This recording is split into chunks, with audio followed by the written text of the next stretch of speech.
Ophélie Raymond, mis à jour le 2 février 2018 18h01 ce vendredi 2 février, Emmanuel Macron et Rihanna pourraient se rencontrer pour parler d'éducation au Sénégal. Sur le sujet, la chanteuse a fait une nouvelle requête auprès du président français, mis à jour le 2 février à 18h01, c'est le jour J pour Emmanuel Macron.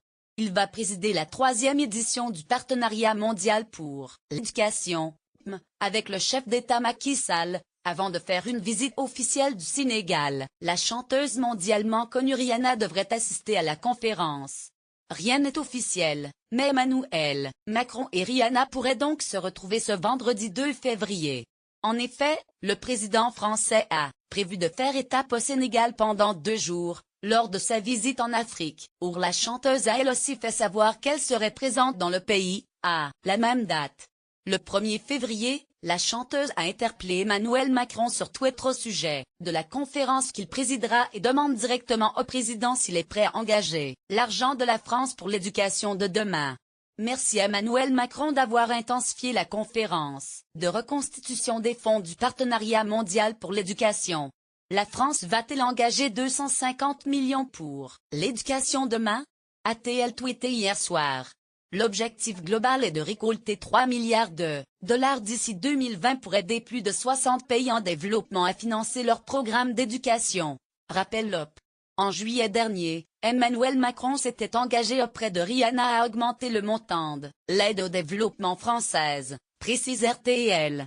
Selon l'Agence française du développement, repris par l'OP, en matière de soutien à l'éducation, pour l'instant la France ne fait pas tellement mieux que les autres pays donateurs, en y consacrant seulement 2,5% de son aide publique. Avec son tweet, Riri demande donc au président de tenir sa promesse et de montrer l'exemple en contribuant à hauteur de 300 millions de dollars. L'un des objectifs d'Emmanuel Macron en Afrique est de défendre l'éducation.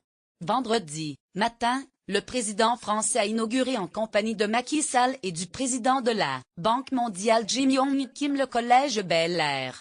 Un moment symbolique puisque l'établissement a en partie été financé par l'Agence française du développement et par le PME.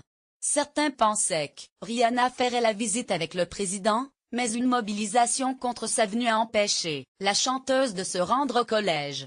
La raison?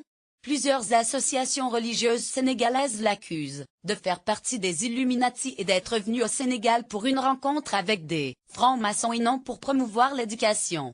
Rihanna impressionnée par Macron, la chanteuse et le chef de l'État français se sont déjà rencontrés en juillet dernier et s'étaient entretenus pendant 1 heure à l'Élysée. Je n'arrive toujours pas à croire à quel point hier était incroyable. Je suis extrêmement impressionné et inspiré par la volonté du président Emmanuel Macron et de la première dame Brigitte Macron, d'avoir un impact global sur l'éducation. Ce fut un honneur de rencontrer et de discuter de nos projets pour le futur, avait écrit Rihanna sur Instagram. Pour cette première rencontre, c'est également la chanteuse qui avait interpellé Emmanuel Macron sur Twitter, afin de lui parler d'éducation. Et justement, la chanteuse et le président seront tous les deux au Sénégal pour parler de ce thème important. Rihanna, très engagée sur ce sujet, est l'ambassadrice du Partenariat mondial pour l'éducation. Elle est également la créatrice d'une fondation qui promeut l'éducation des enfants et sera au Sénégal pour défendre ses actions.